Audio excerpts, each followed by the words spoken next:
You know what is the most difficult part of going to the gym? It's like an analogy that I made. It's that period where you haven't been consistent enough to really become like fit, jacked, like six-pack, big muscles. But you want to get to that. But everybody still treats you like you aren't that person, like you're nowhere near, right? They maybe offer you snacks, like your mom comes in and she gives you like a cake or something like that she made. It makes it difficult to stick to your habits, right? The peer pressure, right? The image of how others see you make you act more like that person. If everybody tells you that you're ugly, you will be way more likely to think of yourself that you're ugly, right? This is one danger that is like more technical, right? It's more just the fact that it makes it more difficult to stick to that habit. But there is a second thing, you know? When you have this desired reality of yourself, this desired vision that you have, that you're fit, and people not treating you like that, it really sparks a lot of negative emotions in you. 皆さんこんにちは、tomekkuです。日本の独学方法について動画投稿してるんですけど、もしよかったら登録してくださいね。And also if you want to get like a little program that I made on how I exactly study Japanese, it's like a complete guide with everything laid down for you, so that you can basically copy my methods. There is a link in the description for that.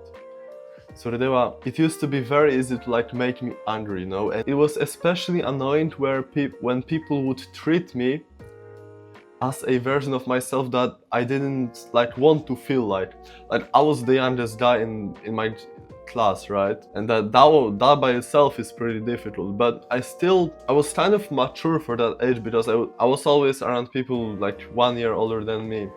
But some assholes like at school would just treat me like this little kid, right? It didn't help that I was the shortest one as well, so it kind of made me like so frustrated. Like they would say stuff like, oh, like you're too young for this conversation, when they would talk about something. Like, you know, kids are assholes, like 11-year-olds, it's like the worst times, right? So it was so frustrating. I wanted to be treated differently, and I was in an environment that like just wouldn't treat me right. When it comes to Japanese, there is this really dangerous trap that you could fall into, where you really just obsess over learning Japanese to a point where you kind of want to become Japanese in a sense, that you want to be treated as a Japanese person. This is what happened to a guy named Matt from the channel Matt vs Japan. I watched his 3-hour-long video yesterday, and it really like provoked some thought in me, you know? Kind of made me think about my language goals, because he got caught up in this trap of perfecting Japanese. Like really, in many scenarios, his Japanese would already be better than other Japanese people's. Like he would know more words, he would know the etymology of vocabulary, like the words that he learned on the flashcard, not only like the word, first of all, the translation and meaning of that word in Japanese, but also the etymology of that word. So where does it came from, why does it sound like that, and stuff like that. Like basically the history of that word. So he really wanted to master Japanese, and he thought that, right, might as well learn Chinese, because a lot of Japanese comes from like Mandarin. So he thought, to really know Japanese, you need to know Mandarin as well. So and why did he do that? Alright, like let me master that language. But I believe he just wanted to be treated as a Japanese person would. He wanted to infiltrate like the circles by trying to be Japanese. But there is a problem with that, you know? You can become fit, you can become rich, and people will start treating you like that, because it's like the fact, right? But no matter what you do, you will never be treated as a Japanese person or like a different race. It is outside of like the human possibilities to do that. So I believe that the problem that Matt had, and many of you Japanese learners and me as well, could possibly encounter in the future, if not for this lesson that I'm giving you right now, is that we would try to like assimilate with the Japanese people when we are in Japan or just around Japanese people.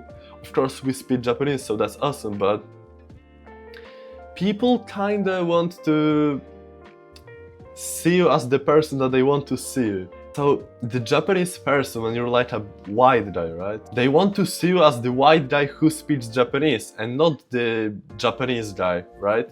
So they want to have like their little fantasy or like just their image of you fulfilled. So for example, when I was in school, right, I was the youngest person, so my friend group would want to see me as the youngest person. They would want to make fun of me because I was young. They would want to like treat me as like the younger brother or like just a young kid, right?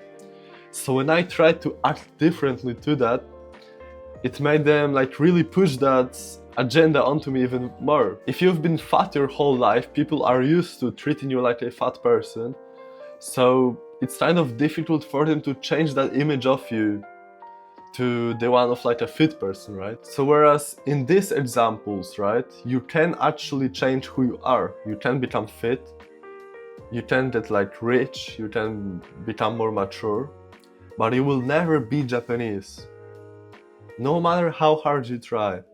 Of course, it's some extreme example. You could do like facial surgery, like dye your hair black and I don't know, do some crazy shit like that, but let's not even talk about that. If you try to act like a Japanese person in the Japanese friend group, they will always like treat you kind of like this imposter that tries to be them but he's not, no matter how hard he tries. If Japanese people kind of like foreigners most of the time, right? Especially if like they take the time to respect the culture, to like get accustomed to the habits, learn the language. That's awesome. Like they respect you at that point, they like you. It feels really nice to be around a person that really values your culture and just who you are. So I think that when you learn Japanese and you move to Japan and you're around Japanese people, you make Japanese friends, maybe your coworkers, maybe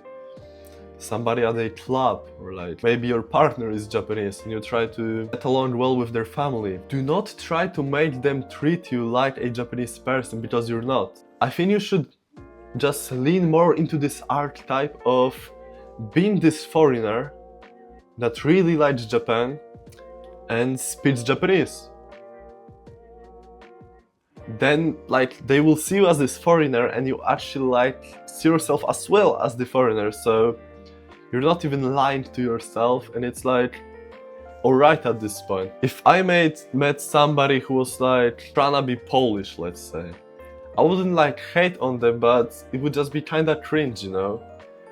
Of course, when it's in a fun manner, like maybe some joking around, like he's trying to act like do the Polish stereotypes, that's alright, but if it was like a deep something in his mind that he wanted to become Polish, it would just feel weird for me, you know? Like I would talk to him, I would be like, alright, learning the language, awesome, but like, you're not Polish and I accept that. Like, it's perfectly fine if you're not Polish, like I'm not gonna expect you to suddenly become a race or like a person that you're not. Of course not, but it's cool as well. Nobody's gonna hate on you in that scenario. I'm fine with having a person that it's like, I'm not racist, like I'm not gonna just be against you in general, but it's alright if you're a foreigner, right? And I believe that with Japanese people it's the exact same. They kind of want you to be the foreigner, but they can also like that. They can also get along with you well, even though you are one.